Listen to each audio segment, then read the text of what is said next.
നിഷ്കളങ്കൻ ഇരിക്കുന്നു. ഒന്നും അറിയണ്ട പോയിട്ട് പുറകെ കൊഴടിയായിരുന്നു. അപ്പോൾ അത് നോക്കിക്കൊണ്ടിരിക്കുന്നു.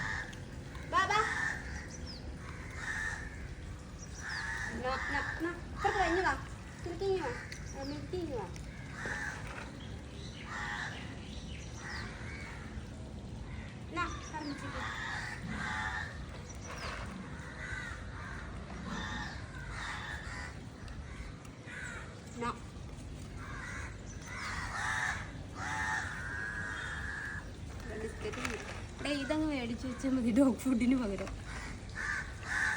എവിടെ കുഞ്ഞു ചെറുക്കൻ? എവിടെ ഒരു ബിസ്ക്കറ്റ് മറിയോ കിട്ടി